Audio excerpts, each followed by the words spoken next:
Hey, what's up, Refi Nation? John here from Refi DAO and my very good friend Simar from Magic Ventures. We are super excited to bring to you a conversation with Luuk and Pat from Kolektivo. These guys are true pioneers of the regenerative finance movement. They've just released their blue paper and updated website and are hosting an upcoming festival in the island state of Curaçao in October. We seemingly scratched the surface of the amazing system they're building. There's so much more. But in listening, you should have a good sense of what they're up to, why it matters so much, and how you can get involved. I know, Simar, I've had a few months more to kind of percolate on these concepts because I met these guys a while back. But for you, maybe a little bit fresher into the space, what was it like for you hearing Pat and Luuk talk about the system at Kolektivo? Yeah, beautiful. Honestly, I think it's really cool how, in Curaçao, they really focused in on how to build a regenerative economy and community, in that particular location, and are now building on their learnings there to now have a more, sort of a more globally minded scope of how do we sort of create the global layers, effectively, the tools and the tool sets to help communities create regenerative economies. And I think it's such a powerful narrative of, how do we take both the grassroots and grassroots bottom up and top down approach to the climate emergency at hand, and what we can start to do together in a way that is inherently regenerative. It feels like they're so in touch with those core principles of regeneration.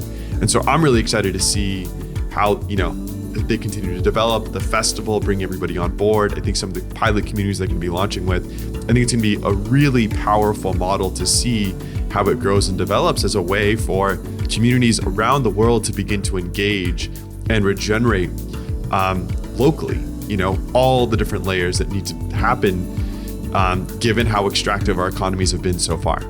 Yeah, absolutely. And I think, the tech side of what they're building is incredibly impressive. Pat from Curve Labs is, phenomenal engineer, architect. I know him a little bit from my time at Toucan, but I think it's been a real great testimony to the culture that they're building at Kolektivo, also meeting so many of the folks alongside with Luuk who are from Kolektivo. Yes, they're building a global financial system to support local grassroots regenerative economies, but they're not just hiring people from everywhere and anywhere. They're really considering deeply the team that they're building and the sense of place, and engaging so deeply over several years in a participatory design process to test these concepts and really make sure that they can build something functional that people can use every single day to pay for normal stuff and support local businesses. And I think this is really the pivot point that blocks most people from getting Web3, from getting refi in particular. And so I hope folks listening today can get a glimpse of the power of this opportunity, the magnitude of both the problem and the potential. And yeah, come to the festival, read the blue paper. I know they're doing a seed round, so people who are really engaged at a deeper level can get involved and support in that way. But yeah, without further ado, we'll drop the episode here, introduce Pat and Luuk, and see what people think. Hey, good morning, Luuk. How you doing, sir? I'm doing wonderful. How you doing, John? Man, love and life. Super excited to talk to you guys today. What's Berlin been like this afternoon, Pat? But Berlin's been great. We've had a lot of folks come in and out of the office today, and I love these days. We have a bit of a Web3 hub here at the Curve Labs office in Berlin, so it's been great. Man, I hear good things about the space. Definitely want to come check it out. Super grateful to have a chance to dive into this. I know you guys just published your blue paper and you've had so much going on in the background over several years, it sounds. I want to give a bit of structure for our conversation here before we dive into things, just so our listeners kind of know where we're going. I think it'd be awesome to get kind of some top level descriptions about what is Kolektivo and a little bit around how it works so people can create mental models. But I'd like to look at how you guys got to this place, because it seems as though there's a real evolution that's taken place. And maybe in that process, we can unpack some of the core mental models and concepts. And then I think towards the end of the conversation, it'd be great to step back and look at the big picture, the problem space, why this is so important, the tools and methodologies that you guys are bringing to bear. And we can leave listeners with a call to action. I know you guys have a festival coming up in October and lots of awesome stuff. But how does that sound for a rough shape to our conversation? Sounds perfect. Nice, man. So what is Kolektivo? Luuk, I'll kick this off with you. Kolektivo is a toolkit to create local regenerative economies. That's a whole box of words that I think gradually we started to appreciate and form over the past 4 years. It's been a real journey to go from me first touching crypto in 2016 and not really understanding what it was, to the first wave of DAO innovations where I met Pat in 2018, 17, to iterating on the systemic challenges that the world is facing, matching it with innovations that we're seeing both in and outside of Web3, and then now finally tying that together into this vision of Kolektivo. It's been a whole journey. It's interesting how you describe it as a toolkit, because I really see this as like an entire economic system you guys are building with, local communities on the ground and this global economic infrastructure. I'm curious, like, what you guys did to construct this system, because there's so many different moving parts, there's so many facets. Maybe before we dive into that, I'd love to understand, Pat, like, your emergence in this space. I know Luuk said he met you along his way, but what drew you to this mission in particular? I know you've got a lot on your plate at Curve Labs. You've given a huge chunk of your time to Kolektivo. Like, what's been the draw for you in this? So my involvement in Web3 has always been on the DAO side of things. It was in 2018 that I was working for the DAO Stack project, and we actually launched the first functioning DAO on the Ethereum blockchain. And I use the term functioning because we all sort of are aware of that Tower of Babel instance in 2016, 17. And so we launched this DAO, and I was sort of the ecosystem lead at the time. But the passion behind that for me and for continuing to iterate on that has always come from a place of dissatisfaction for the systems that we were born into, the systems that I was born into, the institutions that are responsible for causing much of this systemic upheaval that we're experiencing collectively in the 21st century. And me, honestly, truly, naively continuing to be naive, believing that, okay, there is a potential solution here, and maybe it's not a solution, but at least it's a better narrative around how we can trigger some sort of organizational reformation in support of a utopic future. And yet, I assume that the kind of bioregional focus has really come from your story, Luuk, in growing up in Curaçao. Is that right? Like, what origin story in the experiences that you had affected the way that you have built Curaçao or built Kolektivo to serve the needs of the local community in Curaçao? Yeah, so I was born on a small island in the Caribbean called Curaçao. It's a former Dutch colony. I spent from my first till my 10th in the Netherlands. So I grew up as a Dutch kid with a Dutch mom. And then on my 10th, I moved to Curaçao, and I had this big culture shock, really seeing the different worlds, from the structured but yet free Netherlands to the chaotic yet strict Caribbean, which really turned my world upside down. It allowed me to appreciate simpler things in life, and it really changed me as a person. But as I grew older and older, I started to realize that the opportunities on a small island are very limited, and that we, as students, we had to move abroad to either the Netherlands or the States or whatever. But that opportunity problem was something that was in all layers of society. And as I grew older and older, I started to realize that the lack of functional institutions, both governmental and financial, were the main barrier for these opportunities creations for the locals, and the reason why so many people never return to the island after graduating or ever moving abroad, because the foundation, the kind of social fabric on the island is just limited. And when I first touched blockchain in 2016, I was doing a degree in business administration, philosophy, and I realized that a lot of these core concepts, not even just the technical, but just the philosophy behind it and the values that blockchain represent, bringing trust, just bringing trust alone is already such a big innovation for a lot of communities that traditionally don't have trust, or have trust through power or trust through force. Combining that with the ability to coordinate online, both financial and non-financial coordination. It really blew my mind with the potential for innovation here. A lot of small countries like Curaçao have semi-dysfunctional currencies on their island. Curaçao is one of, I believe, 18 or 23 countries that has a dollar-pegged currency, which means that every local, all the local money is printed with some backing in the US dollar, which traditionally was a blessing because it allowed for liquidity with the global market. But especially in the past decade and especially the past 2 years, is becoming more and more of a curse and a limiting factor.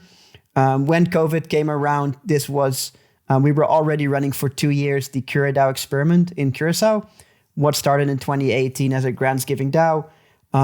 We initially got a research grant from DAOstack in 2018 to research the potential of decentralized governance technology for small nation states.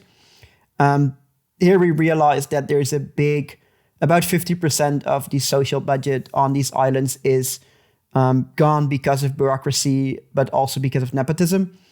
They're not being distributed correctly to serve the needs of the people. And that extended slowly into the realization that being able to manage resources only makes sense if you have resources and if you have some sort of value to distribute, which in our case, we don't have. We only have the money that we can create based on the US dollars we hold. So we don't have an ability to inflate or circulate our own currency freely, which especially during COVID became a really, really big limiting factor. Where on one side, we had the states printing money to keep their own economy afloat. But every time that they pressed that button, our people were going deeper and deeper into trouble. It led to the island of Curaçao having to borrow money again from the Netherlands after becoming an independent nation in 2010 and being completely wiped of debt. But it was really a turning point because the unemployment rate went from 19 to 50. We had over 50% of the population depending on food aid. And this was for me the trigger that made me go all into Kolektivo and go from an experiment and a want to this needs to happen, because every day that we wait, people and nature are suffering. Because if you as a community don't have the resources to feed your own children, heck will you care about nature? You'll take plastic bottles, you'll throw them you'll throw them anywhere. You'll take fish and you'll kill them just for fun because there isn't enough love, there isn't enough attention to even care about yourself. And that was something that I really wanted to change. And then on the other side of the picture, I see DAOs freely sending thousands of dollars and coordinating like nothing is happening, which really gave me this fierce desire to try to merge these things into one and find ways to allow these local communities, because Curaçao is just one small point in this whole picture. There are dozens, thousands of communities around the globe that lack the infrastructure to coordinate effectively. So I really set out to build that. I want to riff on that for 1 second and note that the nepotism that Luke's describing is not endemic to only Curaçao. You look at the way the United States functions, for instance, and the recent loans program that was done for COVID relief. Look at who received those loans. Look at who received forgiveness for those loans, and look at who's footing the bill for that. So much of global liquidity is based off of access to the primary liquidity providers, to the central banks. It is about large financial institutions having privileged access. It is about their networks having privileged access. It is about celebrities. It is about politicians having privileged access, and using that to pay for lifestyles and for acquisition of property that could be more equitably distributed. So this nepotism is a global phenomena. It is not only happening in Curaçao, and part of the reason we're making Kolektivo is we want to create primary access to liquidity. We want people, and if we do this, if people have this primary access, if they're the ones determining how this liquidity is distributed and using the most sophisticated Web3 primitives to do so, these social choice mechanisms that we've been working on for so long, we see a much more efficient system emerging from this organization. Just to keep riffing on that, I feel like one of the things that's coming up is almost these principles of like what it means. You're talking about the toolkit, but what regenerative systems look like. Luuk, Pat, maybe you could just touch a little bit around that particular word, regenerative, and what that means to you in the context of what you guys are creating. So there's one interesting quote from one of the agroforestry people in Curaçao, and he always uses this to set the bar for regeneration. He says, if someone asks you how your relation with your wife is going, and you answer with sustainable, it's not really a good thing. If something is sustainable, it's okay. It's sticking around a specific point. I love that. But if something is regenerative, it's getting better and better over time. Your relationship is flourishing. It's good today, it will be better tomorrow as long as we put new love and new energy into it. And I think that for me, this really embodies regeneration. It's this concept of making sure that every circle, every iteration of the system puts us in a better position to do good again. And baking that into a local economy, really putting impact, whether it's human or natural impact, at the center will allow us to create these regenerative systems where we are receiving positive feedback loops for the improvements we make that put us in a state where we can continue to do positive development. So I think for me, it's really a mindset, if not the only mindset, that will allow people to keep thriving for centuries to come.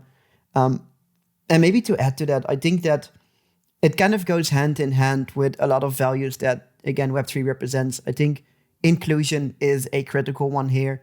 I always talk about complementary regenerative economies, about systems that are not here to fight or destroy these traditional systems. They have served their purpose. They got us from 0 to 1, and we shouldn't try to bash them directly. The contrary, we are here to get them involved, and we're here to fill the holes that the current economic systems clearly cannot fill, because there's a lot of things that they have done. But so I do think that for me kind of embodies this regeneration mindset. And I think it's an interesting way to look at the problems that you're trying to solve, because it is potentially the greatest problem of our time. How to transition from an extractive economic system that's destroying people and the living systems we depend upon to a regenerative economic system that not only supports human life, but all of life. And it can, lead to abundance, and kind of Cello's emblem being around prosperity for all, I think is a good way to encapsulate that. I would love to start to talk more specifically. We can kind of continue on your guys' journey, because I know you've run a lot of interesting experiments and have incredible insights. And there's, 3.5 years here of wisdom and information. But I'd love to just lay out the landscape of this system, because I think for me, it's really important to see all of the different moving parts that you guys have here within Kolektivo. So let me give my understanding based upon reading the blue paper, and maybe you guys can pull it apart, identify any missing elements, and we can play with this a little bit, just so that listeners have a clear understanding of the full landscape of what you guys are building. So I understand that you have Kolektivo Network, which is this kind of global network and set of tools that are trying to support local regenerative economies. And there's a strong demarcation between the global distributed network and this local network that has a sense of place and a sense of autonomy and sovereignty. There's people on the ground with smartphones interacting with a local currency that is used to buy normal goods and services, but that local currency is basically backed by the health of the living systems, whether that's marine life or whether that's a food forest. And the health of these living systems isn't just an abstract thing, it's a productive thing. Fruit and veg and, exchanges are taking place, and there's an entire economy of production that's happening on the ground. And kind of in between this local, health of the living environment economy and this global distributed economy are a set of rules and, kind of measures that ensure that this system is sustainable and that it works in effect, and that it's not just going to crash and burn like a lot of the Web3 experiments that we've seen. I'm sure I've missed parts of that, but is there anything else in that system that you guys think are really key for people to understand what's happening on the ground and kind of the scope of what you guys are doing at Kolektivo? No, I think you should be the one presenting Kolektivo. No, that's an excellent summary, and I want to highlight sort of the importance of governance and this sort of thick line we've drawn between the global and the local, and why we drew it. First off, if you have local systems that don't have access to capital the same way that global, I'm going to use the term institutions do, we find that these local institutions become quickly instrumentalized in service of the global. Their resources are extracted. They, foreign businesses move in, typically from the financial sector. There's sort of a power grab that occurs and has occurred, and we know that it occurs. And this works very, very well for those countries behaving in this way. But it can only work up until a point, because at a certain point, the volatility at the local scale starts to bleed into the global. It bleeds into the global through items like the climate crisis, for instance. And you're no longer sort of protected or insulated. You are exposed to what's going on. Now, we have to draw this line because we don't want to repeat these types of mistakes. And we've done this line in code.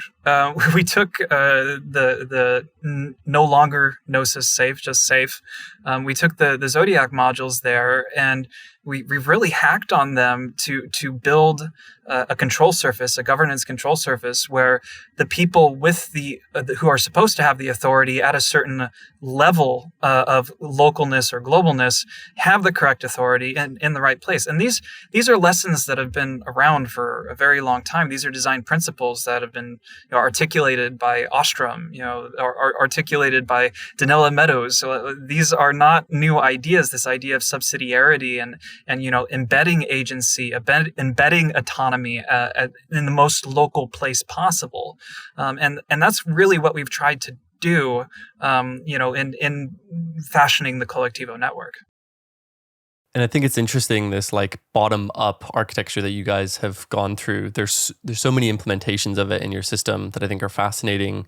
But one of the key hypotheses that I thought was just interesting to exfoliate a little bit was that both mitigation and adaptation to these various crises, the climate crisis, biodiversity collapse, will be one of the main drivers of value redistribution in the upcoming decades. And mitigation and adaptation is often happening on the ground in these local communities. Can you guys give us a sense of what's happening here? Because it really seems like you're flipping this, economic crisis, economic instability on its head and using it as a driver for positive local economic development. Like, how are you looking at this, and how did that insight arise?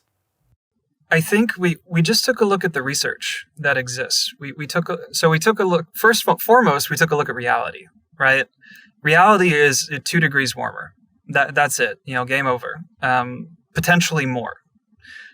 Anyone who can understand statistics and reads the most recent IPCC report, like, it's there. So in understanding this reality,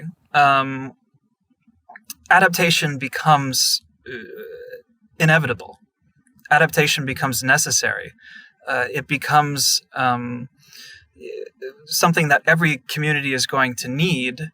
So we took a look at the research and we said, okay, where are we seeing adaptation? What advantageous adaptations are occurring on the ground?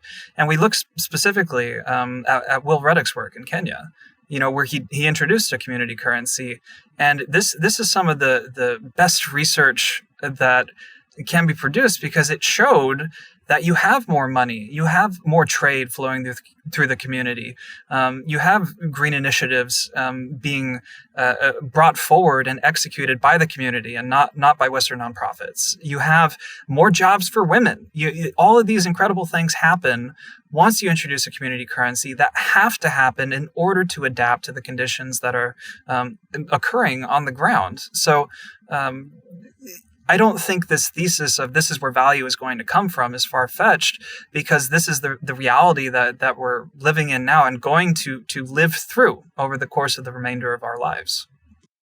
Just to build on that, I think it's beautiful to have taken what feels like such a globally scoped problem space and mapped it back down into how do we start right here, right now with the communities that we have, and start to create a playbook that I don't know, when I was first reading the blue paper, it just reminded me of, almost like this underground mycelial network, like you have community to community that is building on each other, but creating this this container for local community-driven change to happen that's like making each localized geography better and more improved. And if you do that at scale enough times, well, then suddenly the world begins to change. The global naturally begins to shift as an emergent property of all the local communities that are now shifting in this way. I would agree with that. I would also caution, though, against moving too far towards the local, because there are global, problems, very, very tangible issues, in the rollout of a framework or a project as ambitious as Kolektivo. One of those problems is legal. It's better to have a law firm who understands the regulatory environment and repeatedly has to solve regulatory issues, repeatedly has to set up sandboxes and safe harbors, than it is to go, place to place and engage with different firms who may not have an understanding of what's really shifting at the global layer. And there are other problems, technical problems that are also going on, and that's something that Curve Labs works on specifically. We want to solve similar technical problems across multiple local instances, and we are qualified to do so, and we shouldn't necessarily cancel ourselves out and say everything should be local first. Should there be a movement towards the local? Is the local displaced currently? Absolutely. But there are things that we can leverage from the global and from the virtual, the sort of sovereign virtual space that Web3 has built for itself over the course of the past 10 years. That is such a beautiful, creative, generative space that is bringing, DeFi has changed the world. There's no denying that. And so why not leverage DeFi? Why not take DeFi? This is the difference in the regulatory environment. The large states are saying, we want to regulate this, and the small states are saying, wow, this is really useful. This is something that brings us liquidity and brings us opportunity, and lets us keep capital in our jurisdictions. So let's not necessarily throw out the baby with the bathwater there.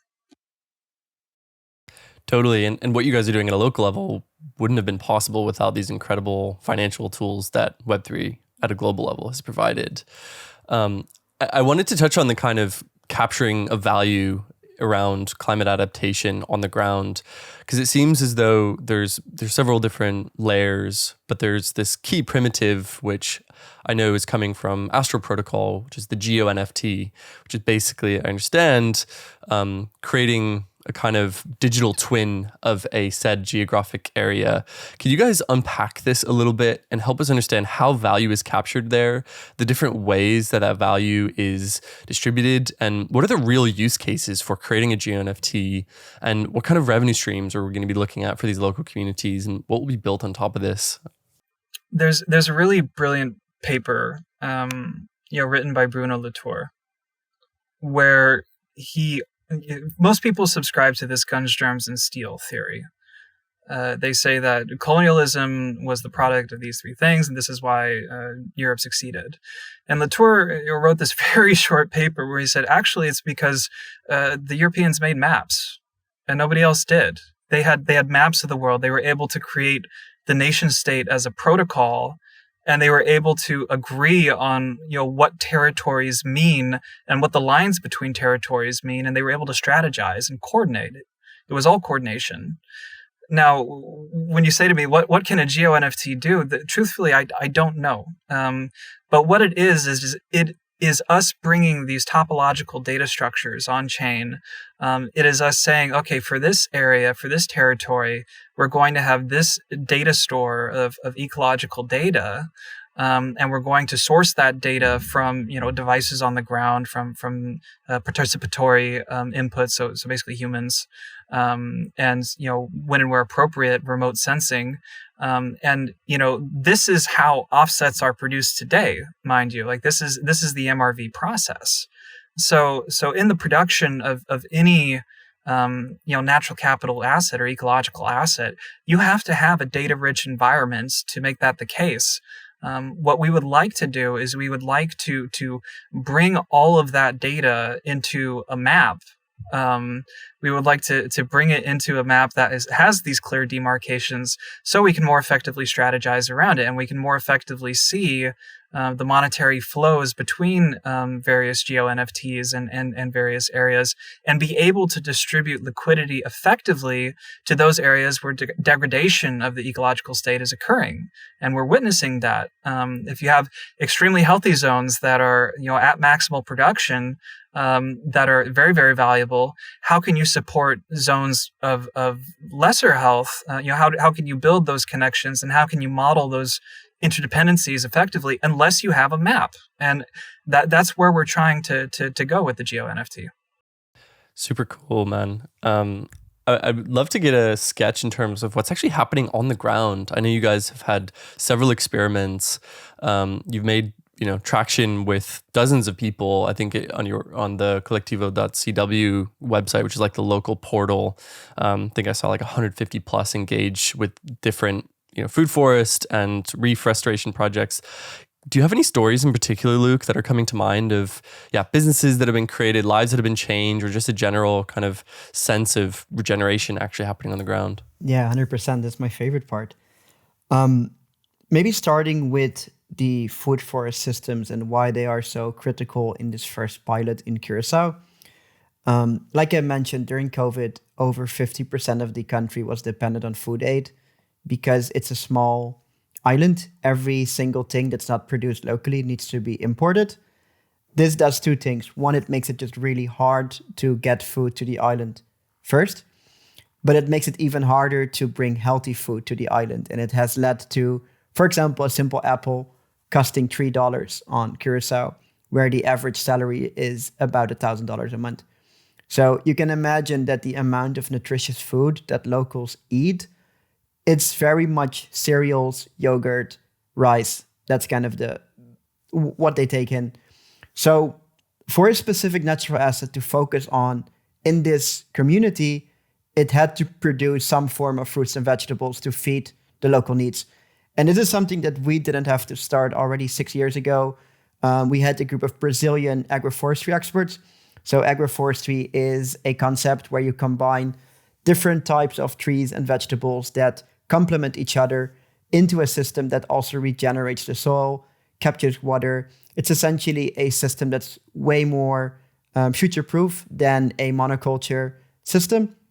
And it allows us to grow certain vegetables or fruits on the island that you couldn't otherwise, because the shade of the banana tree can now allow the smaller crops to flourish, for example. So the system was already being created about 6 years ago by the locals. And when we came in, there were about 10, 15 of these food forest systems, we call them in simple terms. However, the challenge was that they were lacking the systemic approach to be able to scale this to hundreds.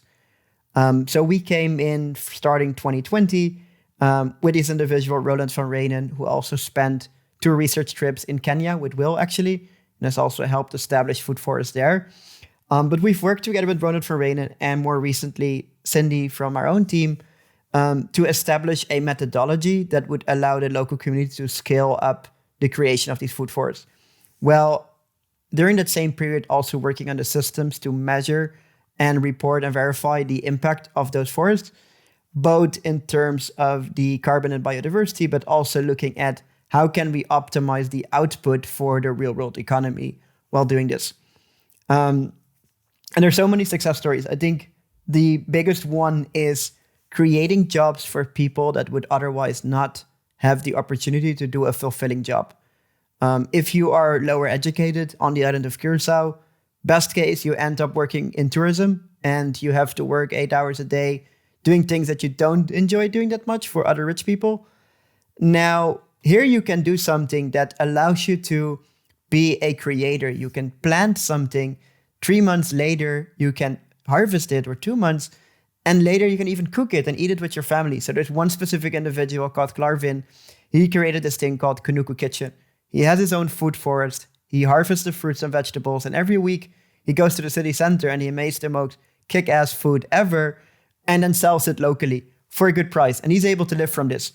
And to me, that's really showing this economic circulation of being able to put in some initial value and allowing people to harvest from that. But there's also a cultural shift that comes from helping Klarven succeed, because now his neighbors also see, hey, he's able to make a living from this other lifestyle that's not extractive, that's not, I'm able to potentially do the same or do something similar in that same direction. And the amount of positivity that is spread by him having such a fulfilling life spreads on to dozens of other people that would potentially not have been doing those positive things otherwise. So it's this positive iteration from the process of regeneration that really excites me. I think another great example is just every single individual on the island that understands and starts touching Kolektivo, their whole value system is slowly reprogrammed to be more open, more collaborative, more sharing, because they understand that collectively we can achieve way more than alone. And this sounds very logical, like of course everybody knows that. But if you grow up in a culture that's very family-centric and very closed off, it's really hard to position yourself like this in life. So the act of regeneration is also an act to reprogram people towards being regenerative citizens and towards living fulfilling lives. And I think that's ultimately what will make Kolektivo succeed, is that we are able to change lives. It's the same way that Ethereum and crypto changed my life. It gave me opportunities that I could have imagined before. Gitcoin, block, everything that comes with this has created so much opportunity. And if we can just take 10, 20, or maybe 50% of those opportunities and bring them to these local communities, we'll see, I think, incredible thrivability in these local instances. You mentioned Gitcoin in that stream. I also recognize there's this kind of grants program where local people who see opportunities to regenerate a given part of their living environment have the opportunity to apply for grants, and that people on the ground are in this act of sharing this abundance that comes through. Can you guys give us a sense of the scale of what you're thinking here, the kind of capital flowing into this local grants program, how these decisions will be made, and sort of where this heads? Because I think this is a really powerful example of how you can take models that are working in a digital, online, distributed space and apply them to a very local, practical sense where somebody actually doesn't have a livelihood but has an opportunity, and capital's the thing getting in the middle. Curious to just hear a little bit more on the local grants concept. Yeah, so we started back during the Curaçao pilot in 2018, and since we have issued 54 grants to local communities, or kind of local sub-communities, I think the biggest insight from the grant giving process is the sense making that you do by doing it. Because you're essentially saying, hey, here's a honeypot of goodness for anybody that's doing anything good to come and ask a reward from this middle point. And I think it's similar to Gitcoin. Gitcoin saying, hey, we're supporting public goods. Do you feel like you're building a public good? Come to us. Because I think more than, of course, the grant giving and support is incredibly important, but it's also allowing people to navigate that space, to find the public goods, to understand the public goods. So I think that was the biggest insight so far from my side. So we have had 6 food forest related grant applications come in, which solidifies this understanding that this is a movement that's happening. We also had 2 coral reef restoration grants come in. It's another understanding that, hey, this is something that's already happening on the island, that the locals feel is important. And we've issued small grants, but from those small grants, we can build up to bigger programs and bigger partnerships. So I think it's such a critical tool in one, empowering communities and giving them the sense that they have the influence to support each other and this kind of act of giving. But it's also an incredible registry and sense-making mechanism to understand the local spaces. So I think that every local instance of Kolektivo, because that's really the plan, that in 2023, we're going to move from this one pilot to between 5 to 10 pilots with other communities and other jurisdictions. And I think that in there, you should always have some aspect of grant giving to kick it off, to understand the players and the actors that are already doing good and are willing and capable of executing these type of initiatives. Awesome, man. That's a scale I hadn't quite glimpsed. I didn't think you guys would be rolling out to that many pilots so quickly. I would love to be able to come and witness this in the flesh. I know you've got the Kolektivo Festival coming up in October, and I'd love to give people a chance to hear about that, figure out where they can get tickets, what the journey there might be like, how people might experience being in the flesh with all you awesome people. But I wanted to talk a little bit around the kind of the capital sources here. I recognize that you guys are bootstrapping this local regenerative economy using some really interesting tools, but ultimately it requires a source of demand for natural capital assets. And I think this is a really important shift for people to recognize that, the health of living systems is an asset. Can you guys help us unpack, this concept of a natural capital asset, who's providing demand for it, and where you think this will go, and how it will support the growth of these local Kolektivo instances? So demand is coming from a lot of places simultaneously. Sort of at the state level, there are like more and more regulations coming out that businesses, and other institutions do need to offset their footprints, and that's a start, right? Like this idea of offsetting, but it's not the end of where we need to get to.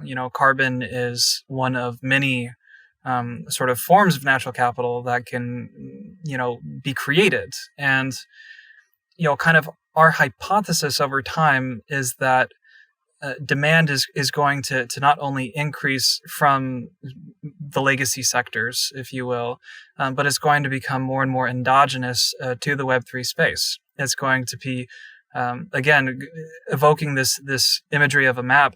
Imagine if you could see every DAO everywhere globally.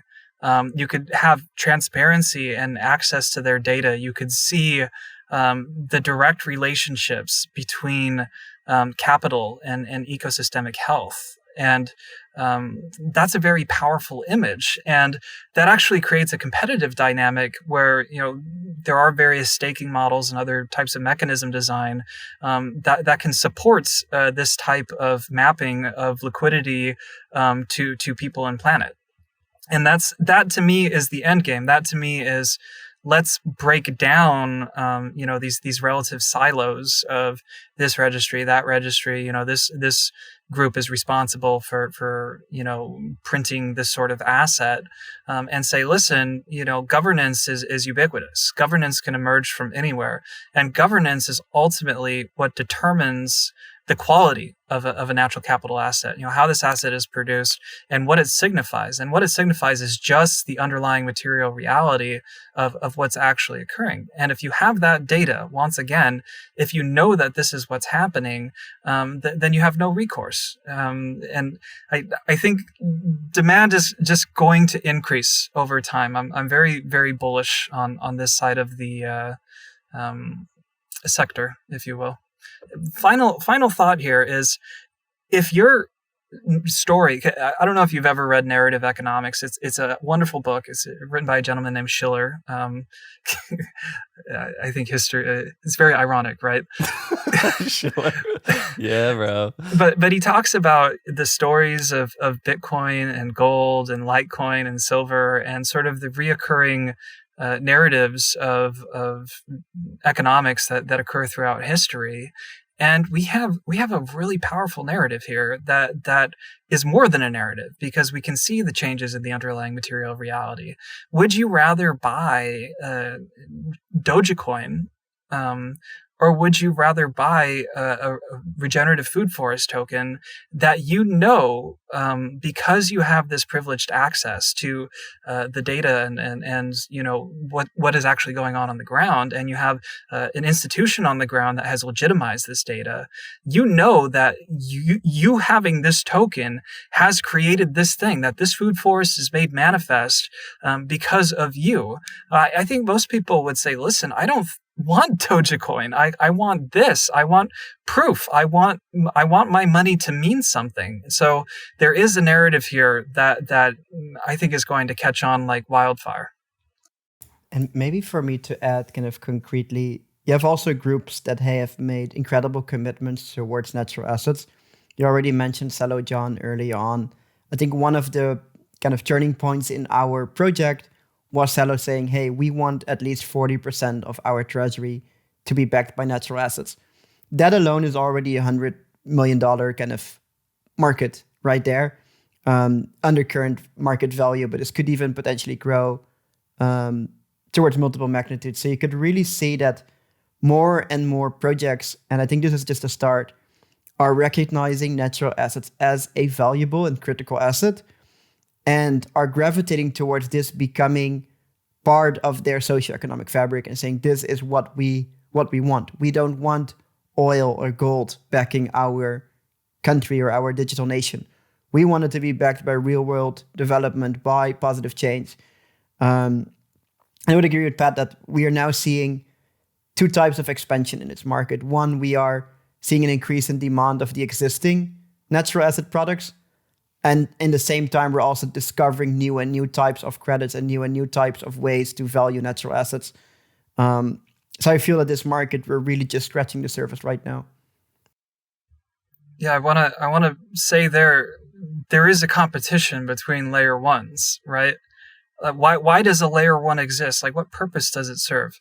Well, it provides security guarantees as an infrastructure for other protocols, projects, organizations, tokens, for all these to be built on top, if it's a smart contract layer one, right? And, as an infrastructure, you want to have users. You want to have a user layer and you want adoption. You're going to get a very sticky form of adoption by facilitating ecosystems of tokens, natural capital assets, ecological assets that are place-based and place-bound. Because once this thing exists, it's not going away. That food forest isn't going to go away tomorrow. The interest in it is not going to go away tomorrow. So I really do think that it is in any layer one's interest to begin to facilitate the growth of this regenerative finance sector that's emerging to achieve that stickiness and to achieve that defensible network effect. Yeah, absolutely. Well said. And I think the story of a natural capital asset backed by the health of living systems that support thriving local economies is such a beautiful narrative. And I think you guys have built, such a phenomenal system, and there's so many different considerations. And I think it'd be helpful almost to just layer out some of these visuals for people who happen to be looking on YouTube and can see this, because I think it's hard to really understand just in words the different pieces of the puzzle that are coming together. Pat, earlier you mentioned, the underlying material reality, like what's actually happening in the soil and in the trees, being the kind of base layer. And then I'd love to just kind of walk through this a little bit more as we talk about these natural capital assets and increasing demand for it, because I think this is really one of the core theses of the regenerative finance movement as a whole. This environmental monitoring, GeoNFTs, which encapsulate that, and then verification and governance, using this as a kind of structure. Can you guys just put our little maybe black hat on and say, this could be gamed, right? We could see ways which nefarious actors, maybe people on the ground decide to try and present false information at either, the monitoring or verification layer. How do you guys go about making sure that you're building a credible, like you say, credible institution on the ground and a credible institution, globally that ensures these natural capital assets are of high integrity? So, let me kind of imagine a scenario where you do have this cheating going on, and that could be something as simple as a food forest manager who is reporting the biodiversity index, and their methodology is to uncover a rock and count the number of insect species or species beneath that rock, which is an actual methodology that exists. And they go, oh, well, if I say 19 instead of 17, the token will have this much more value, this much more tokens will exist. So there is an incentive there for this person to lie, right? Now, what is the counter incentive? What's why do we need local governance? Well, let's go back. Let's go all the way up to the global. Who is lying at the global? Okay, you look at offsets production, you look at Ukraine, you look at Russia, you look at Brazil. These countries are reporting, huge amounts of carbon sequestration that didn't actually happen, and they have the legitimate authority of a nation state to do so. So you have this sort of embedded corruption that is endemic to top-down reporting for these types of things. Now, if you flip the script there and you say, okay, what happens when you have people who are part of a place-based community doing this? They are far less likely to lie. they are less likely to lie because they are co-accountable to their peers. And they're less likely to lie because if they lie and they're caught lying, because you can have any sort of randomized audits, you can have some sort of trust model that periodically ascertains, like, okay, this person they have some weird math going on, or weird reporting going on. This isn't normal. Let's take a closer look at them, right? As a community.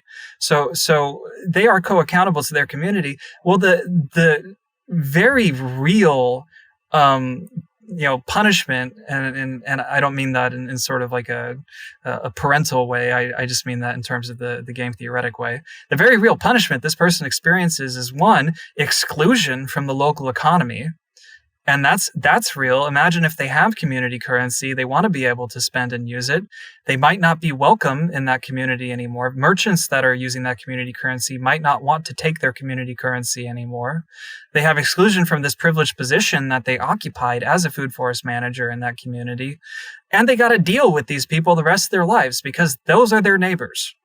Now, does Brazil have to deal with, some guy down the street who, is mad that Brazil lied about, how much carbon is being sequestered? No. Brazil is a nation state. Like, Brazil is incapable of it's not even worth thinking about. But if it's a person, acting in this way, then it's actually quite a high punishment. It's quite a high threshold for punishment. And they really would have to receive a very high payout in order to justify that kind of action. And the higher the payout, the more specific your security model can be, or the more particular your audits can be to sort of let's say reduce that behavior. Totally, I appreciate the kind of game theory walkthrough, and also I understand like you guys have got the tokenomic infrastructure that is putting in place considerations around price floor and price ceiling, and also people at the kind of geospatial and ecological data layer to kind of act as stewards of data that's being input into the system. So it seems like you guys are considering a lot of these checks and balances. And for those who don't know how the current system works, this is orders of magnitude better than the current environmental asset issuance, measurement, reporting, and verification process. I want to say one more thing. The number one deterrent of cheating behavior is culture. It is about building an honest culture. It is about building connection between people. You talked in the beginning, what is the definition of regenerative? Regeneration is complexity, and complexity means you have a greater number of connections with everything around you. That's just how complexity works. So when you build connections between people, they don't want to cheat each other. They want to work together to achieve something greater than the sum of themselves. So Pat, just coming back big picture, we're at this unique moment in time. Refi is a movement building up.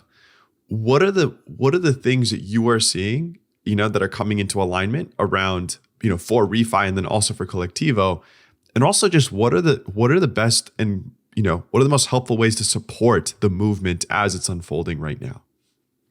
I think the best way to understand where Refi is situated is to understand what is the zeitgeist at hand here.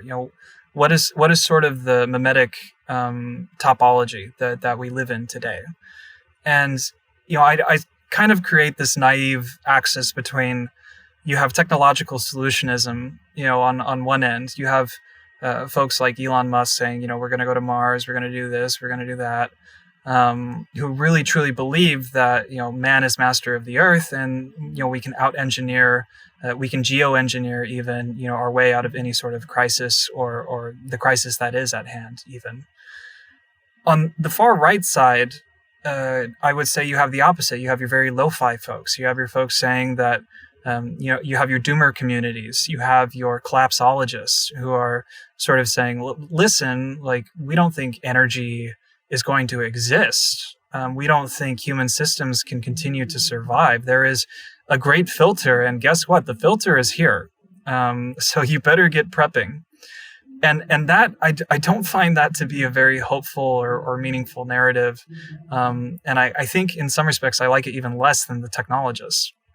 I think Refi can sort of find a middle ground between the two. I think Refi should aspire to this third way. Refi should say, listen, there's a lot of great technologies that have been produced. We can do interesting things with Web3. We can do interesting things with DAOs, with NFTs, with DeFi. We can make Web3 greener. We can make it better. We can refashion our institutions by leveraging these technologies. And we should. Because if we don't, we're going to end up on one or the other sides of that spectrum. So I would say that this critical juncture that we sit at needs to have a storytelling that is inclusive and can bring in an umbrella of actors and leverage their talents. We should bring in people who understand nature at a deep fundamental level, who have been hiking the trails of their native island since they were 8 years old and made a map of all the trails on the island and then gifted me that map. This is a real story. But we also need your technologists. We need your guys who like hanging out in dark rooms, hacking Wintermute for $160 million. We want them on our side, don't we?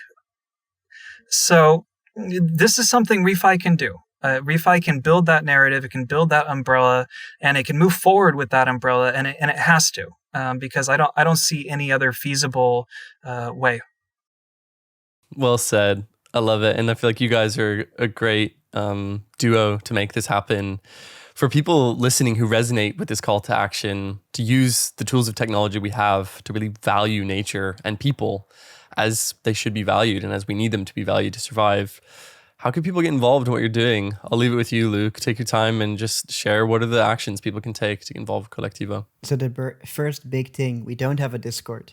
Don't ask me for a Discord. We've had this for many, many months. We purposefully don't have a Discord because we have deep coordination going on. And if you want to be involved in Kolektivo, there are two main ways. The number one way, if you're listening to this and you're convinced that this is what you want to be involved in, for sure, we're organizing a big festival on the island of Curaçao on the week of the 22nd of October.